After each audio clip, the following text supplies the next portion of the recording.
I'd always considered myself a man of control. In my 38 years, I'd built a reputation for being calm, collected, unshakable. People admired me for it. Hell, even Emily, my wife of 11 years, used to joke about how I was a rock she could depend on. I used to take pride in that, being the one who held everything together. Until the day I realized I was the fool in the middle of a circus I didn't even know I was part of. It started like any other morning. The smell of Emily's lavender shampoo lingered in the bathroom, mixing with the steam from her morning shower. I could hear the faint hum of her voice as she sang along to a playlist, her silhouette visible through the frosted glass. I leaned against the doorframe, smiling faintly, wondering when was the last time I had really appreciated moments like these. But even as I smiled, a sour feeling churned in my stomach, a sensation that had been creeping into my life over the past few months. It was subtle at first, a missed kiss here, a delayed smile there. Then came the longer stretches of silence. The growing distance between us wasn't a canyon yet, but the cracks were visible. And those cracks, I feared, were only going to get wider. "Morning," she said, her tone light and casual, as she stepped out of the bathroom in nothing but a towel. Water droplets glistened on her shoulders, catching the morning sun streaming through the window. "Morning," I replied, matching her energy, though my smile felt hollow. Emily had always been breathtakingly beautiful.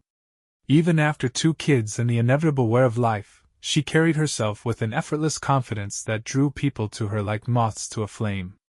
But lately it wasn't just her looks that caught my attention, it was the subtle shifts in her behavior. The way she spent more time on her phone. The way she laughed just a little too loudly at text messages. The new lingerie she'd bought but hadn't once worn for me. "Don't forget," she said, reaching for her blow dryer. "I've got that late meeting tonight with the client. So don't wait up, okay?" There it was again. The phrase she'd been using far too often lately. Late meeting. Don't wait up. I felt the words lodge themselves in my chest, but I forced a neutral nod. "Sure." She glanced at me, her emerald green eyes sparkling with something I couldn't quite place. Guilt? Amusement? Or was I just projecting my own paranoia? "You okay?" "Yeah, of course." I plastered on a grin. "Work's just been busy." She tilted her head, studying me for a moment before shrugging it off and turning back to the mirror.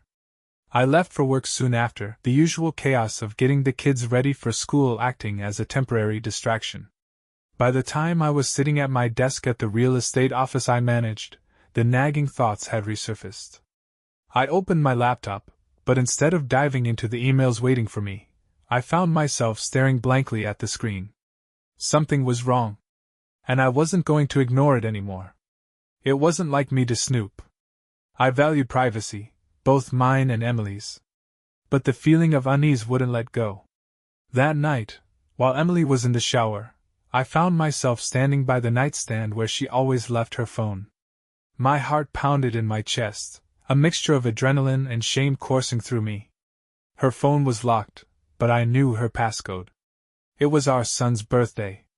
The moment I entered it, I hated myself. But not as much as I would a few minutes later. The first thing I noticed was a message thread pinned to the top of her chat list. The contact was saved as Sophie Work, a name I'd barely recognized. Curious, I clicked on it. My stomach dropped. The messages were anything but professional. Flirty. Suggestive. Explicit. And there wasn't a Sophie on the other end of those texts. It was a man.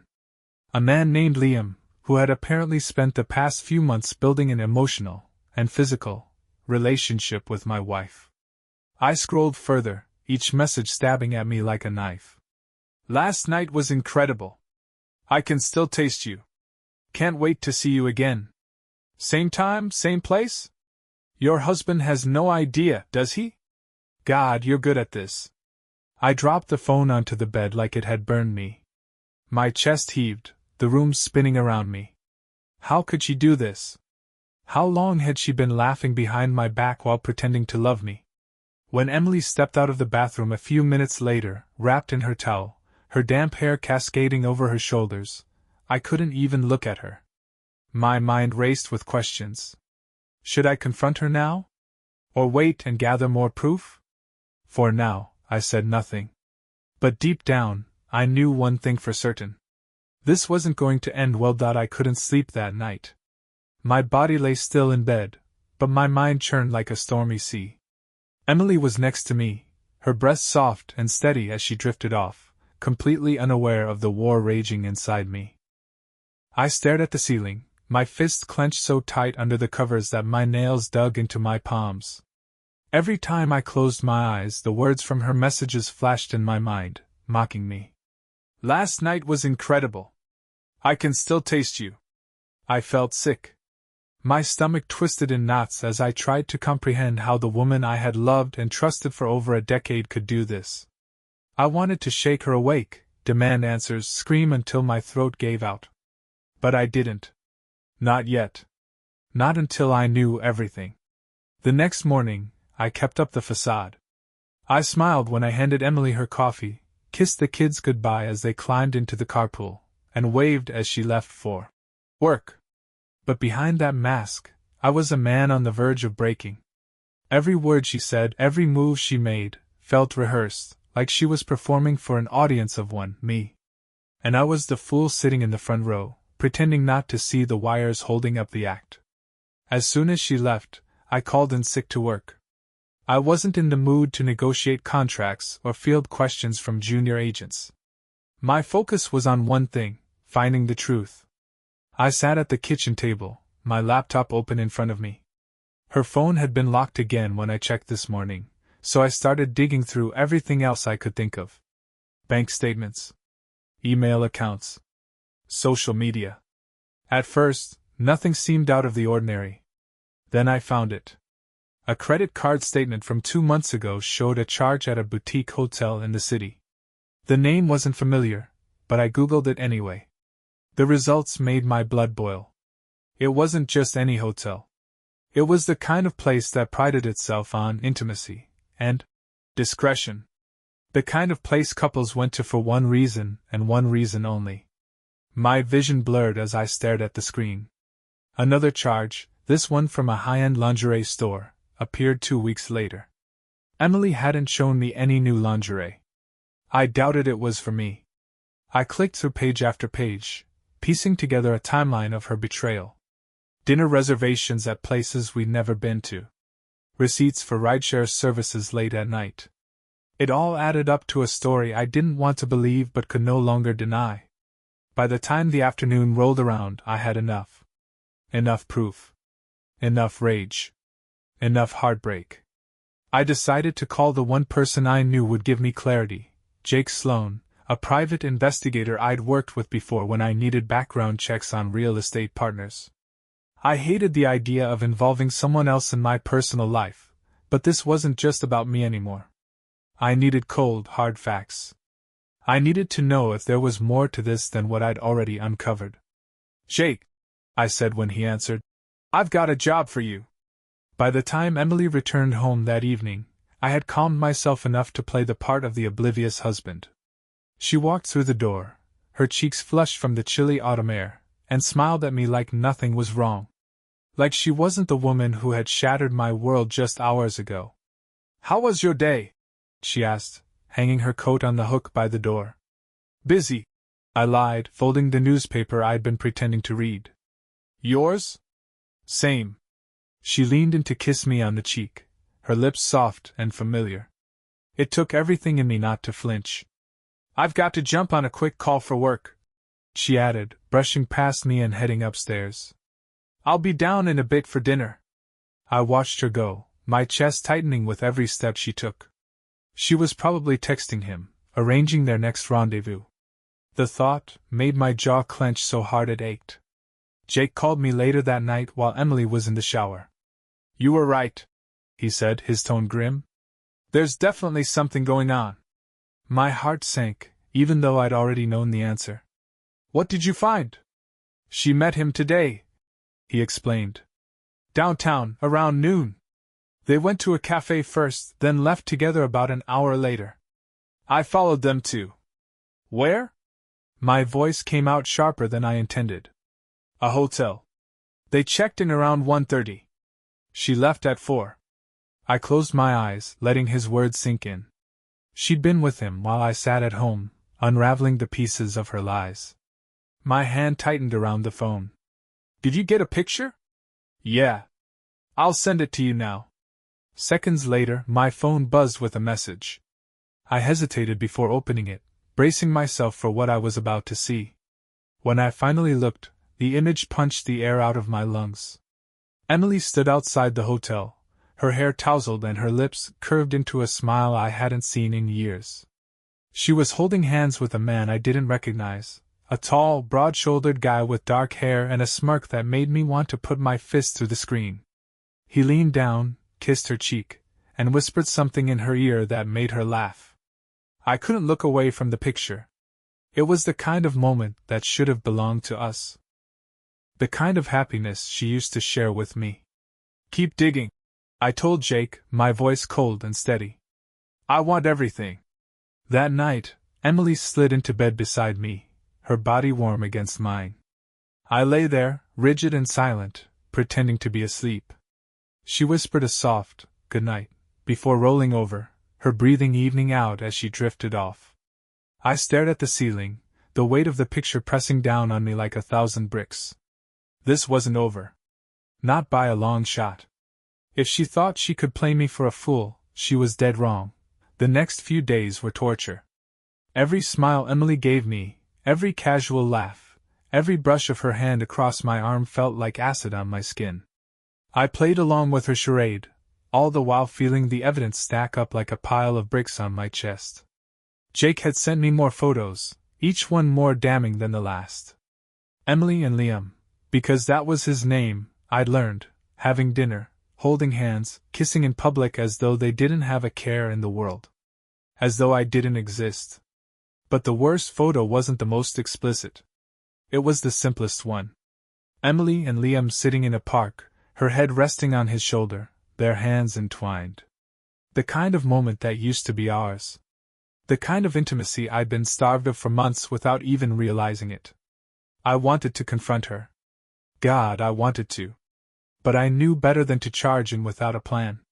Emily was too clever, too good at twisting things in her favor. If I didn't have her backed into a corner, she'd turn this around on me, and I couldn't let that happen. Not when I was already drowning in her betrayal. Jake called me again on Friday evening. Emily was in the kitchen, humming to herself as she chopped vegetables for dinner.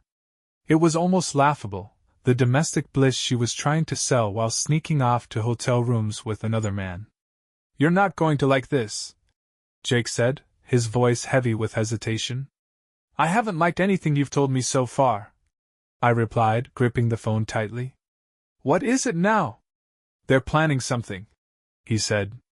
"Liam booked a room at a cabin upstate for the weekend. It's remote, private, perfect for what they're doing." I felt my heart drop. "When?" "Tomorrow," he replied. "She's supposed to meet him there in the afternoon." I leaned against the kitchen counter, watching Emily move around the kitchen like nothing was wrong. She wore a loose sweater that slid off one shoulder, exposing her smooth, freckled skin. I used to love moments like this, when she was relaxed and at home. Now, all I saw was a liar in disguise. "Do you know how she's planning to cover for this?" I asked Jake, my voice low. "Not yet," he admitted. "But I'll keep an eye on her tomorrow morning. I'll let you know as soon as I have something concrete." "Good," I said, my jaw tightening. "I want to catch her in the act." That night, as we ate dinner together, I could feel the tension building inside me. Emily was unusually chatty, talking about work, the kids, and how much she'd been craving a break from the city. "I was thinking," she said, twirling her fork in her pasta, "that maybe I should go see Amanda tomorrow. She's been having a rough time lately, and I feel like I haven't been there for her as much as I should be." Amanda. Her best friend. The perfect alibi. "That's a nice idea," I said, keeping my tone neutral. "I'm sure she'd appreciate the company." Emily smiled at me, a genuine-looking smile that made my stomach turn. "You're sweet. I'll probably leave late morning and stay for lunch, but I'll be back in the evening." Take your time, I said. You deserve a day to relax. She reached across the table and squeezed my hand. You're the best, you know that? I forced myself to smile. So are you. The next morning, I watched as Emily packed a small overnight bag.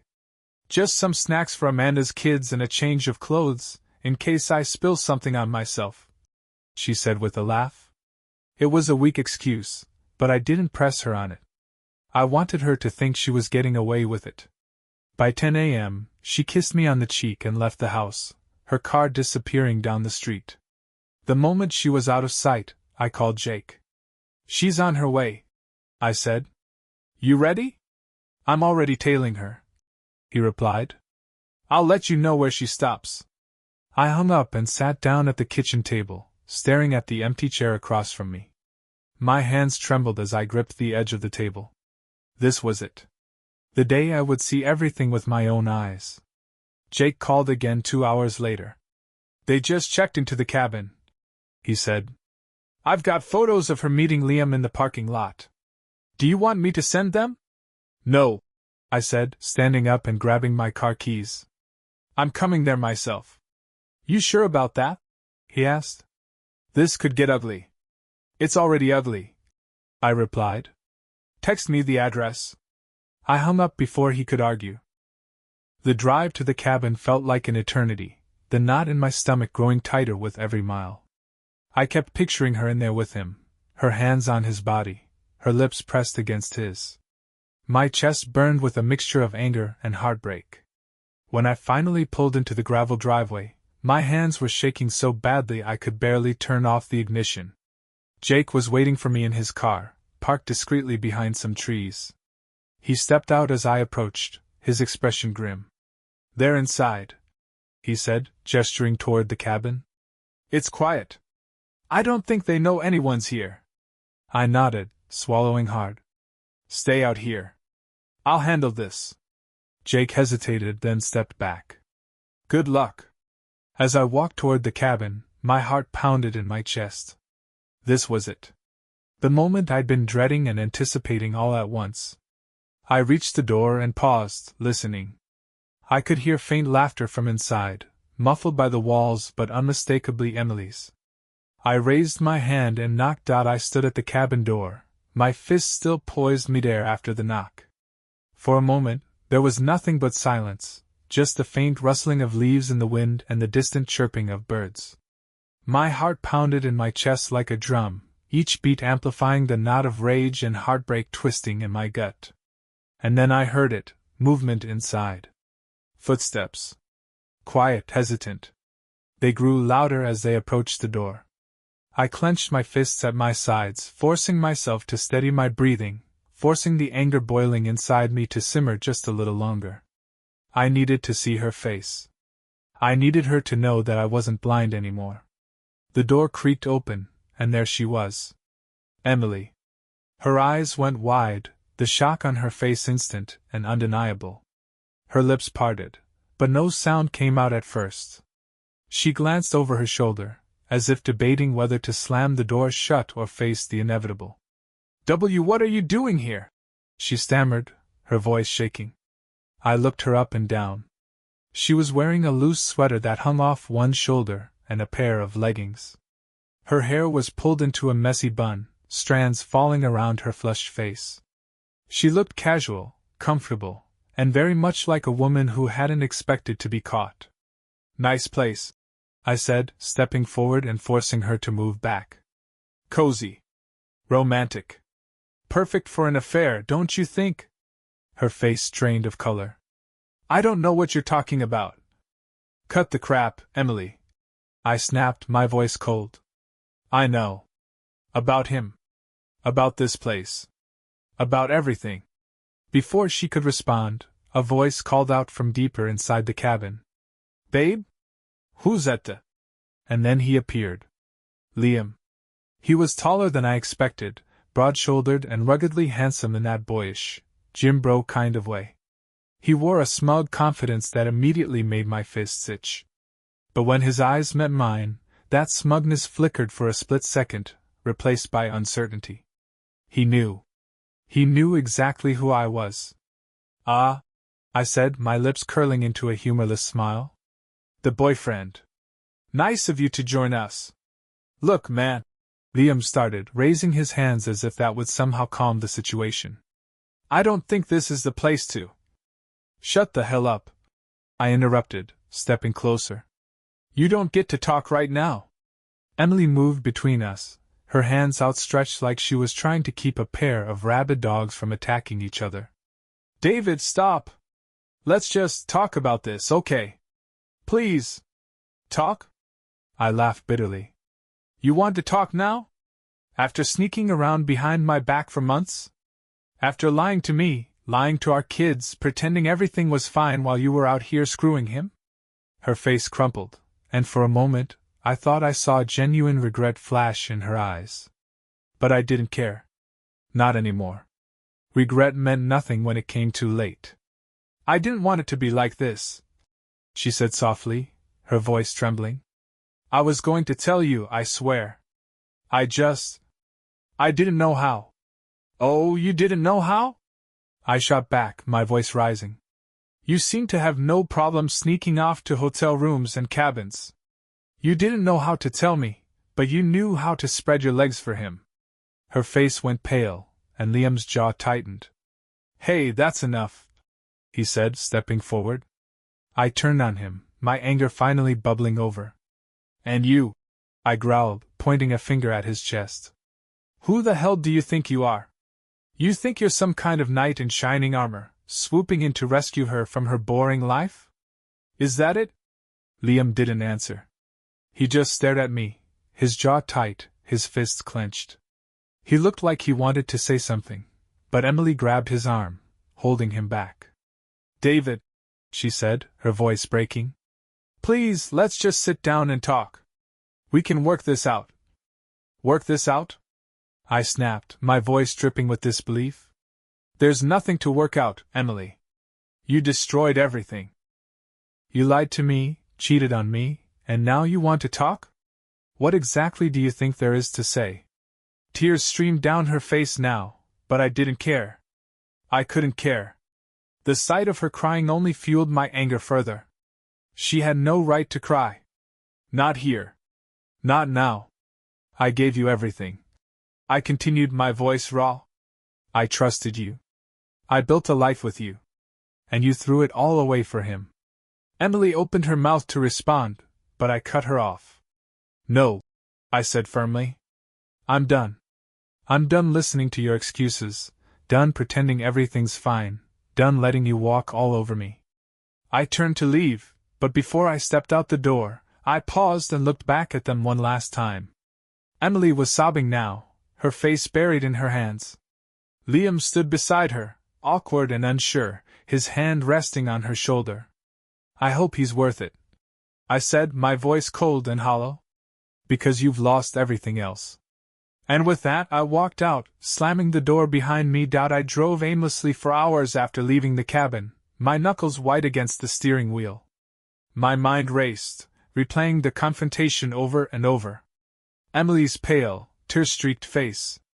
Liam standing there like some smug caricature of the man I could never be. My words, sharp and final, echoing in the silence of the cabin. "I hope he's worth it." God, I hoped that line would haunt her as much as her betrayal was haunting me.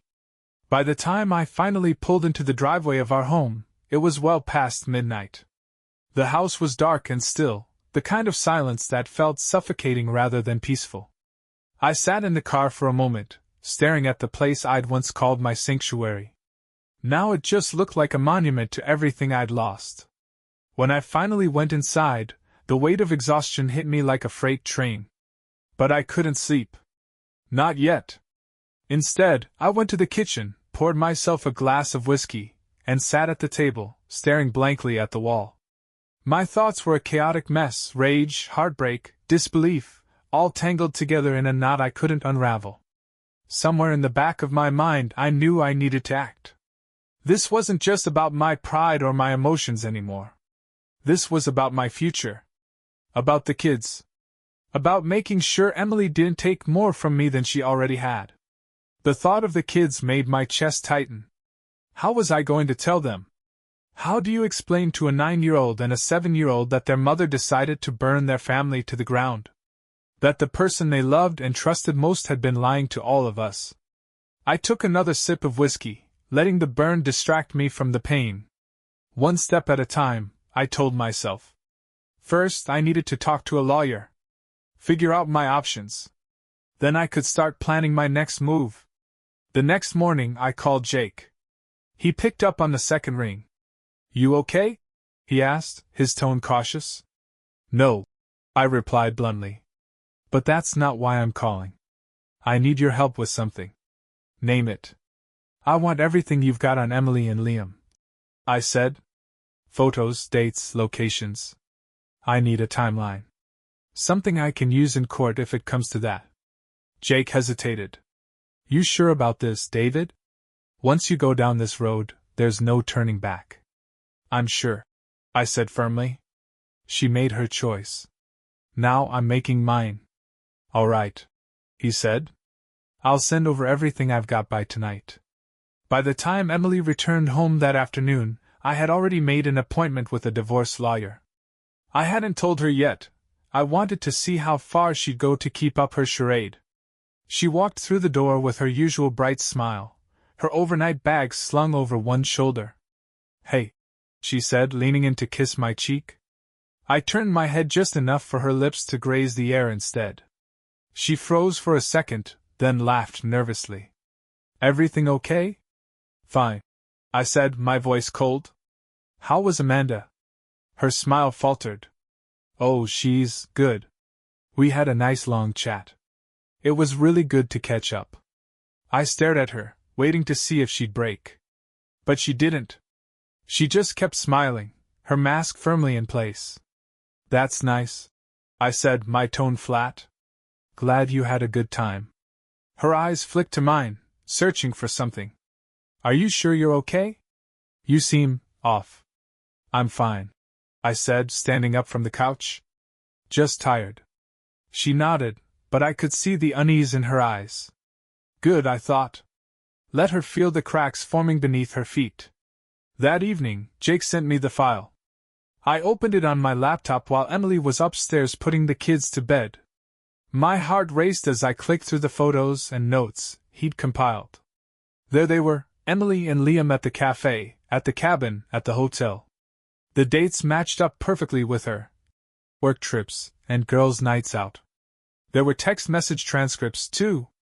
Jake had managed to access Liam's phone somehow, and the messages were damning. "Liam, I can't stop thinking about you. Last night was amazing. Emily, I feel the same way. You make me feel alive again. Liam, when are you going to tell him? We can't keep sneaking around like this forever.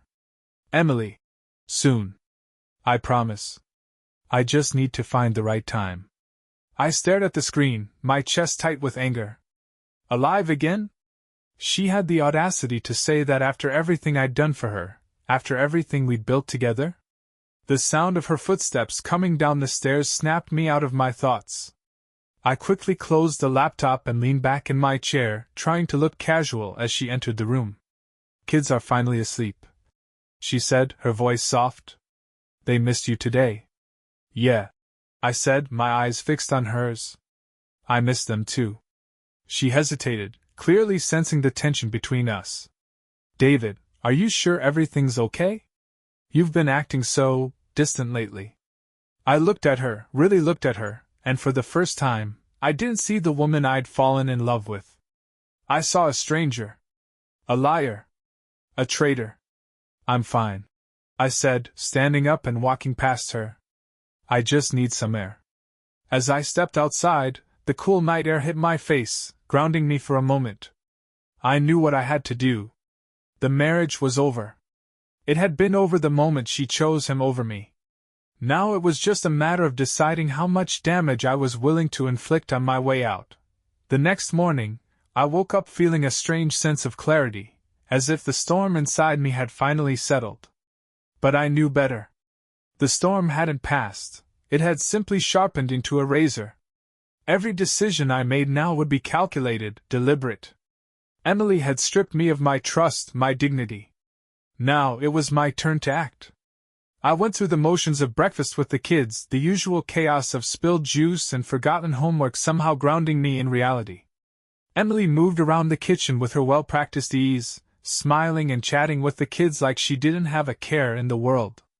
But every now and then I caught her glancing at me, her brow furrowing ever so slightly. She could feel the shift between us, even if she didn't know exactly why. When the kids left for school, Emily turned to me, her hands resting on the edge of the counter.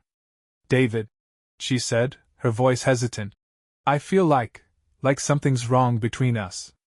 I took a sip of my coffee, letting the silence stretch just long enough to make her squirm. Then I set the mug down and looked her straight in the eyes. "What makes you say that?" Her lips parted, but no words came out at first. She blinked, caught off guard by my calm tone. "I don't know. You've just been distant. Quiet. It feels like you're shutting me out." I leaned back in my chair, crossing my arms over my chest. "Maybe I am." She froze, her face pale. "What's that supposed to mean?" I studied her for a moment, watching as her mask of calm began to crack. "It means," I said slowly, "that I'm not blind, Emily." Her eyes widened, and for a split second, I saw panic flash across her face. But she quickly recovered, forcing a weak laugh. "What are you talking about?" "Don't," I snapped, my voice sharp enough to make her flinch. "Don't insult me by pretending you don't know. I know about him, Emily. I know about Liam. I know about the hotel rooms, the cabin, the texts. I know everything."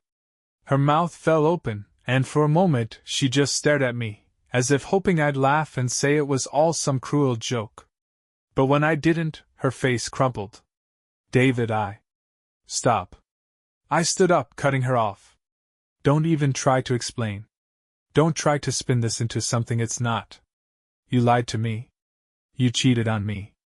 And now, I want to know one thing." I stepped closer, my voice low and deadly. "Was it worth it?" Tears welled up in her eyes, spilling over as she shook her head. "It wasn't like that," she whispered, her voice trembling. "I didn't mean for it to happen." I laughed bitterly, the sound harsh and empty. "Didn't mean for it to happen? That's your excuse? What, you just tripped and fell into his bed?" She covered her face with her hands, sobbing quietly. "I'm sorry," she choked out. "I'm so sorry, David. I was lonely. I felt like we were drifting apart, and he was there, and I—" "Stop," I interrupted, my voice icy. "You don't get to blame me for this. You don't get to play the victim here." She looked up at me, her face streaked with tears. "I still love you," she said desperately. "It was a mistake. A terrible mistake. But we can fix this. We can go to counseling, we can." "No, Emily." My voice was calm now, dangerously calm. "There's no fixing this. You made your choice. And now, I'm making mine." She stared at me, her chest heaving as she struggled to catch her breath. "What does that mean?" "It means," I said, my voice hard, "that I'm done. I've already spoken to a lawyer. This marriage is over." Her eyes widened, and she shook her head frantically. "No," she said, her voice breaking. "David, please. Think about the kids. Think about everything we've built together. Don't throw it all away." "I'm not the one who threw it away," I said coldly. "You did that the moment you decided to crawl into bed with him." She collapsed into a chair, burying her face in her hands as sobs racked her body. For a moment I just stood there, watching her. Part of me wanted to comfort her, to hold her and tell her everything would be okay. But I couldn't. Not anymore. I turned and walked out of the kitchen, leaving her there with her guilt and her tears. But as I reached the door, I paused and looked back over my shoulder. "You should start packing," I said quietly. "I'll be filing the papers on Monday." The rest of the weekend passed in a blur. I barely saw Emily, and when I did, she looked like a shadow of herself, pale, hollow-eyed, and silent. She didn't try to talk to me again, and I was grateful for that. I didn't have the energy to fight anymore. I spent most of the time with the kids, taking them to the park and helping them with their homework, trying to shield them from the storm brewing beneath the surface. On Monday morning, I walked into my lawyer's office with a folder full of evidence, photos, text messages, credit card statements. My hands trembled slightly as I handed it over, but my voice was steady. "I want this to be as quick and clean as possible," I said. "But I also want full custody of the kids." My lawyer nodded, flipping through the folder. "With this kind of evidence, I don't think that'll be a problem." As I left the office, a strange sense of relief washed over me. For the first time in weeks, I felt like I could breathe again. The weight of Emily's betrayal was still there, but now it was tempered by something else: resolve. This wasn't the end of my story. It was just the beginning of a new chapter. And no matter how much it hurt, I was determined to write it on my own terms. Filing the divorce papers should have felt like the turning point, but instead, it was just the start of another battle. The moment Emily received the papers, the facade she'd been clinging to shattered completely. Gone was the woman who had sobbed in the kitchen, begging for forgiveness. In her place was someone colder, sharper, and angrier than I'd ever seen. "You can't be serious," she spat when I came home that evening. She was standing in the living room, the papers clenched in her fist, her face flushed with fury. "You're really going to do this? Destroy our family?" I dropped my keys on the table, keeping my voice steady. "I didn't destroy our family, Emily. You did that the moment you decided to sleep with him." Her face twisted with anger. "I already told you, it was a mistake. I admitted it. Doesn't that mean anything to you?" "You didn't admit it," I said coldly. "You got caught. There's a difference." She opened her mouth to respond, but I held up a hand, cutting her off. "I'm not doing this with you. The papers are filed. This is happening, whether you like it or not." Her eyes blazed with a fury I hadn't seen before. "You're going to regret this, David," she hissed. "You think you're the victim here, but you're not innocent in this. You pushed me away. You ignored me. You made me feel like I didn't matter." I clenched my jaw, biting back the words I wanted to say. Fighting with her wouldn't accomplish anything. She'd made her bed, and now she was trying to justify it. I wasn't going to let her drag me into her spiral. Instead, I turned and headed upstairs, leaving her fuming in the living room. The next few weeks were a blur of legal meetings, tense exchanges, and carefully worded explanations to the kids. I kept things as civil as I could, focusing on what was best for them, but Emily wasn't making it easy. She swung wildly between begging me to take her back and threatening to make the divorce as painful as possible. "You'll never get full custody," she snapped one night after the kids were asleep. "You think a court's going to side with you? You're gone half the time for work. They need me. They need stability," I replied, my voice calm but firm. "And they're not going to get that from someone who prioritizes hotel rooms and lies over her family." Her face turned red, but she didn't respond. She knew I was right, even if she wouldn't admit it. Jake continued to send me updates on Emily and Liam. Apparently, things weren't as rosy between them as she had hoped. Jake's photos showed them arguing outside a cafe, Emily gesturing angrily while Liam looked exasperated. Another report detailed how Liam had started pulling back, his texts growing shorter and less frequent. It didn't surprise me. Men like Liam weren't in it for the long haul. He'd wanted the thrill, the chase, and now that the reality of her situation was sinking in, he was losing interest. Part of me felt vindicated. But the other part of me felt hollow. No matter how much evidence I had, no matter how many fights Emily and Liam had, it didn't change the fact that my marriage was over. That the woman I'd built a life with had chosen someone else over me. Then came the bombshell. Jake called me late one evening, his tone grim. "David, I've got something you need to see." "What is it?" I asked, already bracing myself. "I followed Emily to a meeting with Liam today," he said.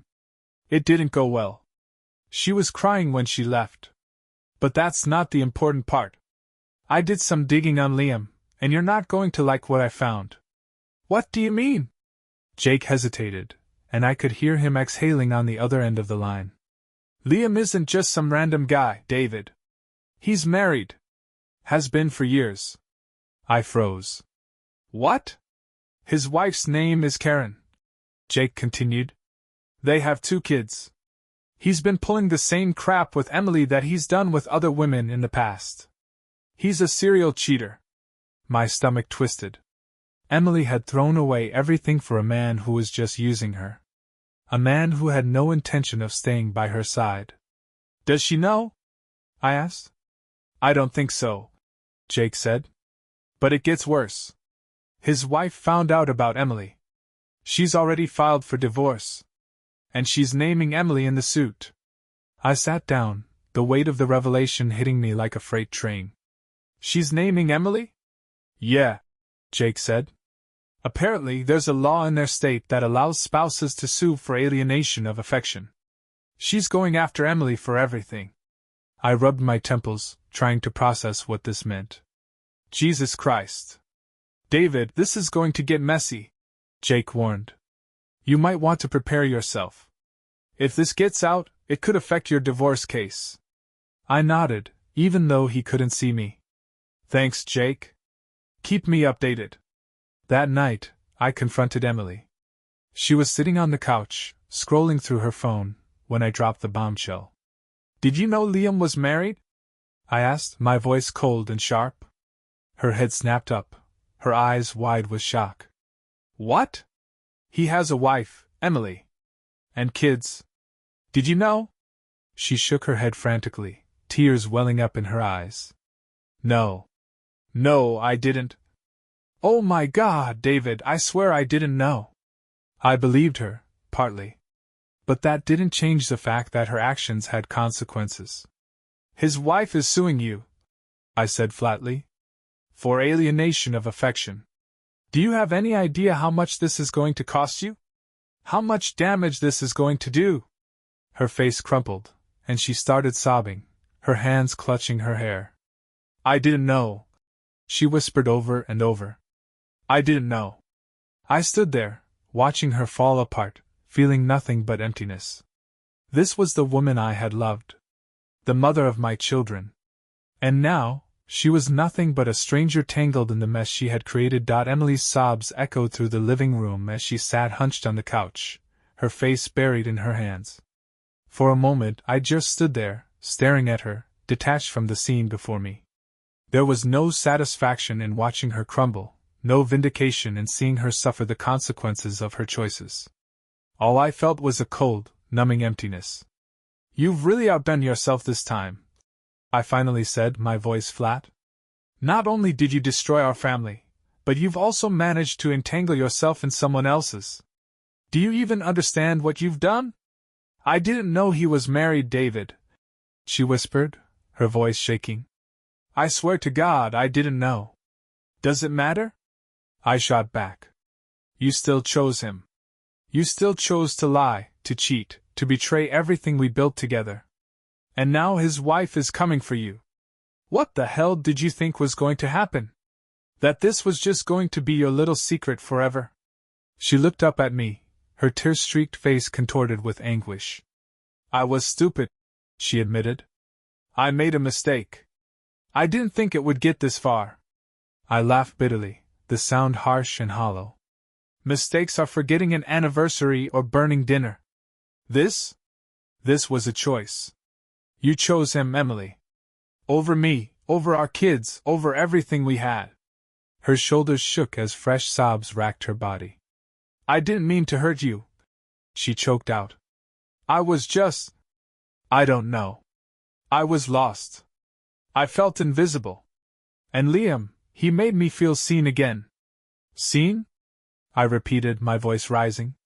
You felt seen? Do you know what I see right now, Emily? I see a selfish woman who threw away a decade of marriage for some lowlife who didn't even have the decency to tell her he was married. You didn't feel invisible, Emily. You felt entitled. She flinched at my words, and for a moment, I felt the faintest flicker of guilt. But it was quickly snuffed out by the mountain of betrayal weighing on me. Over the next few days, the fallout from Emily's affair spiraled further out of control. Jake kept me updated on Liam's wife, Karen, who was apparently relentless in her pursuit of justice. She wasn't just suing Emily, she was going after Liam's assets as well, determined to leave him with nothing. And honestly, I couldn't blame her. Emily, on the other hand, was drowning. Between the lawsuit, our divorce, and Liam's apparent withdrawal from her life, she was falling apart at the seams. She spent most of her days locked in the bedroom, crying or staring blankly at the walls. The vibrant, confident woman I once knew was gone, replaced by a shell of herself. I'd be lying if I said I didn't feel a shred of pity for her. But that pity was overshadowed by my anger, my heartbreak, and my determination to protect our kids from the wreckage of her decisions. One evening, as I sat in the kitchen reviewing paperwork from my lawyer, Emily emerged from the bedroom. Her eyes were bloodshot, her face pale, and her hair disheveled. She looked like she hadn't slept in days. "Can we talk?" she asked, her voice barely above a whisper. I didn't look up from the papers. "About what?" "About us. About everything." "There is no us, Emily," I said without emotion. "You made sure of that." "David, please," she pleaded, sitting down across from me. "I know I screwed up. I know I don't deserve forgiveness. But I need you to understand. I was broken. I felt like we were drifting apart, like you didn't see me anymore. And Liam, he filled a void I didn't even realize was there." I finally looked up, my gaze cold and unyielding. "Do you have any idea how insulting that is? To sit here and tell me that you destroyed our family because you felt unseen? Do you even hear yourself?" She flinched but didn't look away. "I'm not excusing what I did. I want you to know that it wasn't about you. It was about me. My own insecurities, my own flaws." I leaned back in my chair, crossing my arms. "And yet I'm the one paying for your insecurities. Me. The kids. Hell, even Liam's wife. Do you think anyone else cares that you were broken, Emily? All they see is the damage you've left behind." Her lips quivered, and for a moment I thought she might start crying again. But instead she straightened her shoulders, a flicker of defiance flashing in her eyes. "You don't have to forgive me," she said quietly. "But I want to fix this. For the kids. For our family. You can't fix this," I said bluntly. "This isn't something you can glue back together and pretend never happened. The kids will know, eventually. Maybe not all the details, but they'll know you chose someone else over their father. Over them." She looked down at her hands, her fingers twisting together. "What do you want me to do?" she asked, her voice trembling. "Tell me how to make this right." I shook my head, my voice cold and final. "You can't. You can only accept the consequences and live with the choices you made." Emily's desperation only grew in the weeks that followed. With Liam out of the picture, and the lawsuit looming over her, she clung to the fragile hope that we could somehow salvage the shreds of our family. But I was done. I wasn't going to let her manipulate me with her tears and apologies. The divorce proceedings moved forward, and true to her threats, Emily fought me every step of the way. She tried to paint me as an absent father, claiming that my work took priority over my family. But my lawyer was prepared. He presented evidence of her affair, her lies, her neglect, and her recklessness.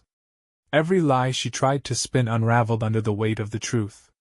In the end, the court granted me primary custody of the kids. Emily was awarded visitation rights, but even that felt like a hollow victory.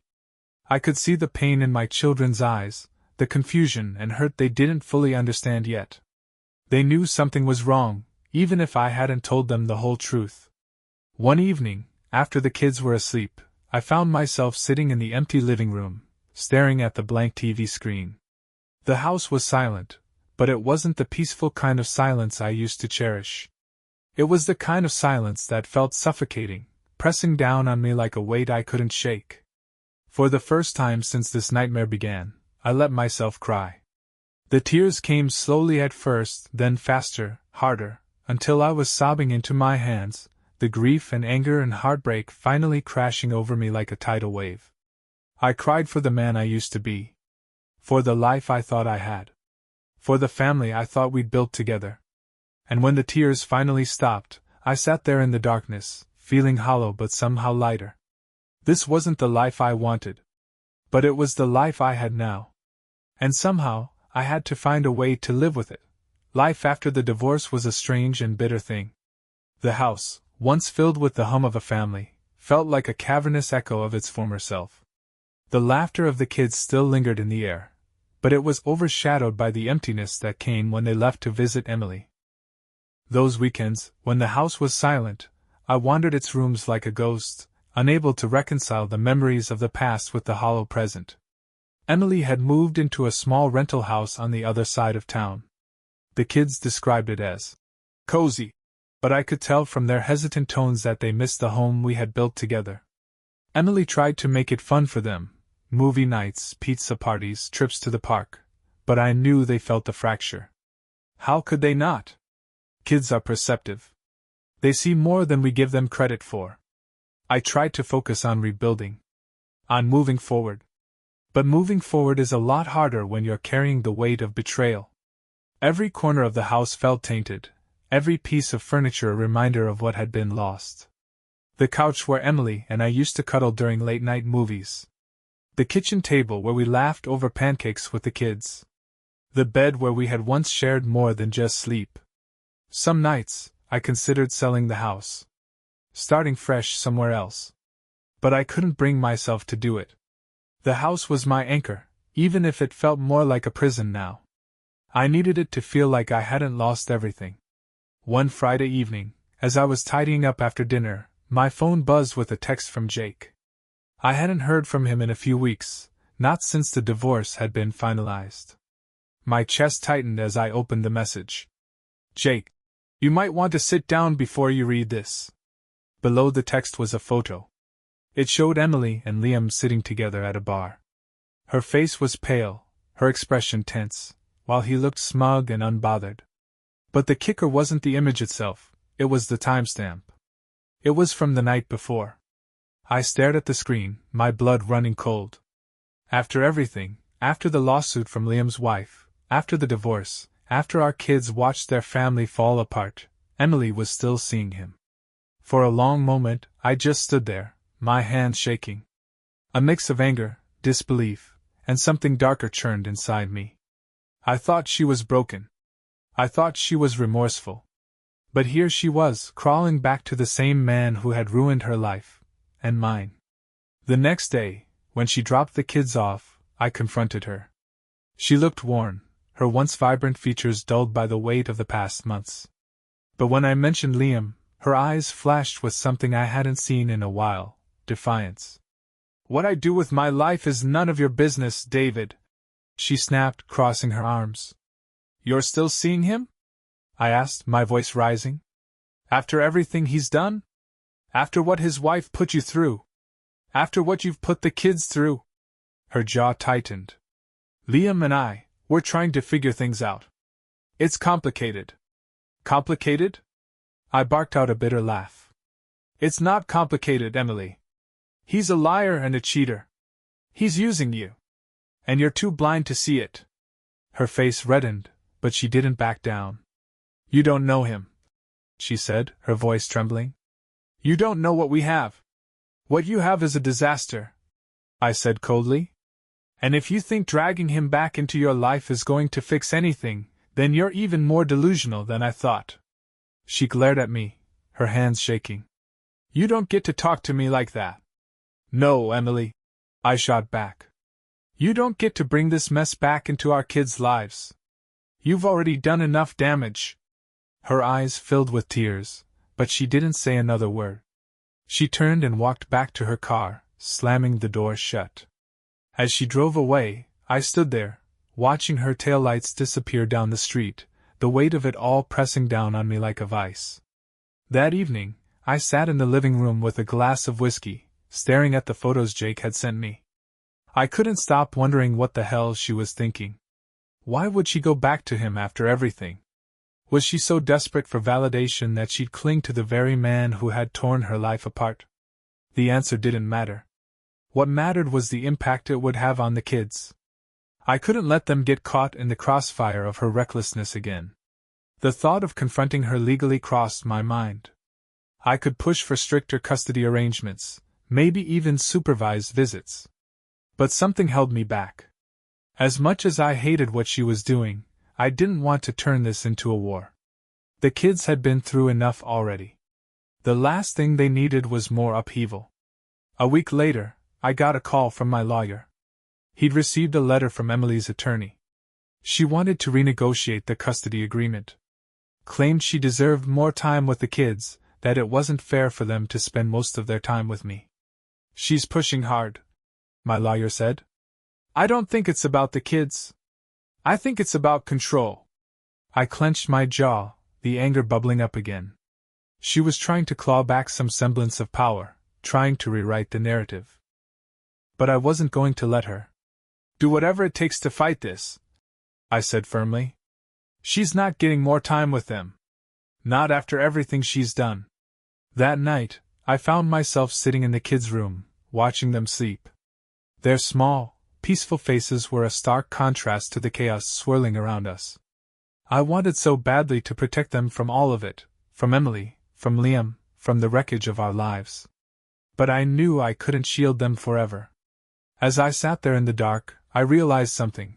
This wasn't just about the past anymore. It wasn't about Emily's betrayal or Liam's lies. It was about the future.